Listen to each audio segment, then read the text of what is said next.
14 orang yang doanya tak tertolak. Kita tentu menginginkan doa yang mustajab atau cepat terkabul. Namun, seringkali kita tidak tahu bahwa doa seperti apa yang mustajab. Atau kita tidak tahu bahwa kita termasuk hamba yang akan cepat terkabul doanya. Karena itu, selayaknya kita tahu siapa saja golongan hamba yang mustajab atau cepat terkabul doanya. Pertama, hamba yang terzalimi. Disebutkan, saat mengutus Muadz ke Yaman, Rasulullah Shallallahu Alaihi Wasallam berpesan, "Wattaqi da'watal mazlum, fa innaha laysa bainaha wa bainallahi azza wa jalla hijab." Artinya, takutlah terhadap doa orang yang terzalimi. Sebab, di antara doanya dengan Allah tidak ada penghalang. Hair, Ahmad. Dalam riwayat Abu Dawud dari Abu Hurairah, Rasulullah Shallallahu Alaihi Wasallam menyatakan, walaupun orang yang terzalimi tersebut seorang yang ahli maksiat, doa orang terzalimi itu mustajab, meskipun ia seorang ahli maksiat. Sebab, kemaksiatannya untuk dirinya. Bahkan, dalam riwayat Ahmad dari Anas disebutkan, walaupun orang yang terzalimi itu seorang non-muslim. Kedua, orang tua kepada anaknya. Hal ini berdasarkan sabda Rasulullah Shallallahu Alaihi Wasallam yang diterima Abu Hurairah. "Thalathu da'awatin mustajabatun la syakka fihin, da'watul walidi ala waladih." Artinya, 3 doa yang mustajab, tak diragukan lagi di dalam ketiganya, salah satunya, yakni doa orang tua kepada anaknya, Hair, Ahmad. Terlebih hadits lain yang diriwayatkan oleh Al-Baihaqi menyatakan, ridho Allah bersama ridho orang tua, dan murkanya bersama murka orang tua. Ketiga, orang yang sedang berpuasa.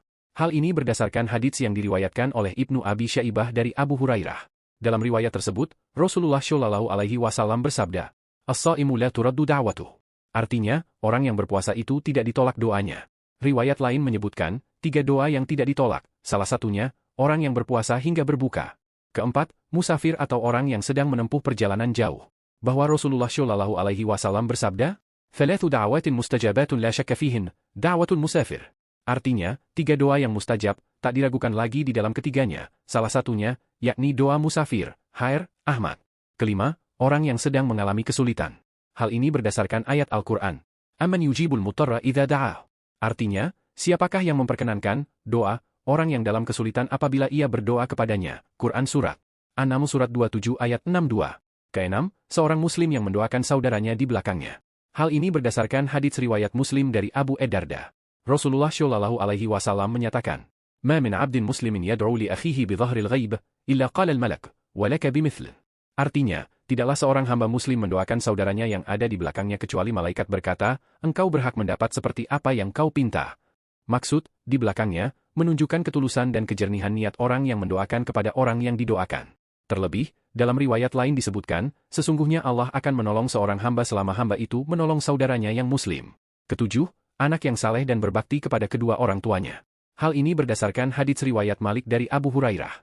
Dalam riwayat tersebut, Rasulullah Shallallahu Alaihi Wasallam bersabda, "Idza mata ibnu Adam inqata'a 'amaluhu illa min 3, shadaqatin jariyah, aw 'ilmin yuntafa'u bih, aw waladin salihin yad'u lahu." Artinya, ketika anak Adam meninggal, maka terputuslah amalnya kecuali 3 perkara, sedekah jariah, ilmu yang bermanfaat, dan anak saleh yang mendoakannya. Informasi ini dikuatkan oleh riwayat Ibnu Majah dari Abu Hurairah, di mana Rasulullah Shallallahu Alaihi Wasallam bersabda, "Inna rajula la turfa'u lahu darajatu fil jannah, fayaqul, ya Rabb anna li hadih, fayuqal, bistighfari waladika lak." Artinya, sesungguhnya ada seorang hamba yang diangkat derajatnya di surga. Hamba itu bertanya, "Karena apa yang aku peroleh ini?" Dijawabnya, "Itu berkat istighfar anakmu untukmu." Kedelapan, orang yang tidur dalam keadaan suci dan berzikir mengingat Allah.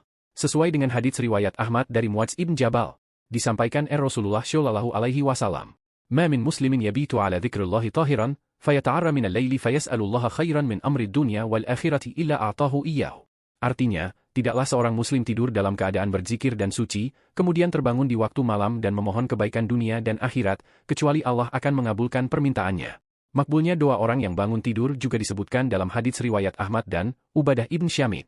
Rasulullah Shallallahu Alaihi Wasallam menyebutkan bahwa siapa saja yang terbangun malam, lalu membaca, "La ilaha illallahu wahdahu la syarika lahu lahul mulk, wa lahul hamdu, wa huwa ala kulli syai'in qadir. Subhanallah, walhamdulillah, wallahu akbar, wa la hawla wa la quwwata illa billah." Tiada Tuhan selain Dia semata, yang tiada sekutu baginya, Zat yang maha memiliki kerajaan, Zat yang maha memiliki segala pujian. Dan Dia adalah Zat yang maha kuasa atas segala sesuatu. Maha suci Allah. Segala puji milik Allah. Allah maha besar. Tidak daya dan kekuatan selain karena pertolongannya. Kemudian mengucap, "Allahumma ighfir li, ya Allah, ampunilah aku." Atau berdoa, maka dikabulkan doanya. Kemudian jika ia berniat untuk wudhu dan menunaikan sholat, maka syaratnya akan diterima. Kesembilan, orang yang berdoa dengan doa Zunnun, Nabi Yunus. Demikian berdasarkan hadits riwayat At-Tirmidzi dari Abu Sa'id ibn Abi Waqqas. Rasulullah Shallallahu Alaihi Wasallam menyebutkan, doa Zunnun ketika berdoa dalam perut ikan adalah, La ilaha illa wa anta subhanaka inni kuntu minadh dhalimin. Tiada Tuhan selain Engkau, Maha Suci Engkau.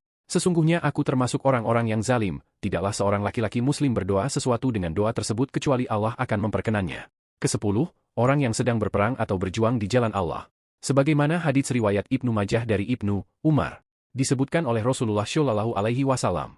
Al-Ghazi fi sabilillah, wal-hajj wal-mu'tamir, wafdullah, da'ahum, fa'ajabuh, wasa'aluh, fa'a'tahum. Artinya, orang yang berperang di jalan Allah, orang yang sedang ibadah haji, dan orang yang sedang berumrah adalah utusan Allah. Allah memanggil mereka, kemudian mereka memenuhi panggilan itu. Sehingga jika mereka memohon kepada Allah, maka Allah akan memberinya. Ke-11, orang yang sedang menunaikan haji dan umrah, berdasarkan hadits pada poin ke-11. Al-Ghazi fi sabilillah, wal-hajj wal-mu'tamir, wafdullah, da'ahum, fa'ajabuh, wasa'aluh, fa'a'tahum. Artinya, orang yang berperang di jalan Allah, orang yang sedang ibadah haji, dan orang yang sedang berumrah adalah utusan Allah. Allah memanggil mereka, kemudian mereka memenuhi panggilan itu. Sehingga jika mereka memohon kepada Allah, maka Allah akan memberinya. Ke-12, pemimpin yang adil. Sebagaimana hadits dalam Musnad Ihaq dari Abu Hurairah, di mana Rasulullah Shallallahu Alaihi Wasallam bersabda, Wal imamul muqsitu la turaddu da'watuh. Artinya, pemimpin yang adil itu tidak ditolak doanya. Ke-13, orang yang banyak mengingat Allah. Sebagaimana hadits berikut. Thalathatun la yaruddullahu du'a'ahum, adz-dzakirullaha katsiran. Artinya, 3 golongan yang tidak ditolak Allah doanya, salah satunya, orang yang banyak mengingat Allah, Hair al-Baihaqi. Ke-14, orang yang dicintai dan diridai Allah. Ini berdasarkan hadits dari Abu Hurairah. Rasulullah Shallallahu Alaihi Wasallam menyebutkan bahwa Allah berfirman, Man 'ada li waliyan faqad adhantuhu bil harb, wa ma taqarraba ilayya 'abdi bi syai'in ahabba ilayya mimma aftaradtu 'alayhi, wa ma yazalu 'abdiyun yataqarrabu ilayya bin nawafil hatta uhibbahu, fa idza ahbabtuhu, kuntu sam'ahu alladhi yasma'u bih, wa basarahu alladhi yubsiru bih, wa yadahu allati yabtishu biha, wa rijlahu allati yamshi biha, wa in sa'alani la u'tiyannahu, wa la in ista'adhani la u'idhannahu. Artinya, siapa yang menentang seorang waliku, maka aku menyatakan perang kepadanya. Dan tidaklah seorang hambaku mendekat kepadaku dengan sesuatu yang aku cintai dari apa yang telah aku fardlukan kepadanya, dan tidaklah ia senantiasa mendekat kepadaku dengan ibadah sunnah kecuali aku akan mencintainya. Ketika aku telah mencintainya, maka aku akan menjadi pendengaran yang ia pergunakan untuk mendengar, aku akan menjadi penglihatan yang ia pergunakan untuk melihat, aku akan menjadi tangan yang menjadi kekuatannya, aku akan menjadi kaki yang ia pakai untuk berjalan. Jika ia meminta kepadaku, maka aku akan memberinya. Jika ia berlindung, aku akan melindunginya. Demikian sebagaimana yang diriwayatkan oleh Al-Bukhari. Lihat, Syekh Khalid Ibnu Sulaiman, Min Ajaibi Edwariyad, Darul Qasim, Jilid 1, halaman 29.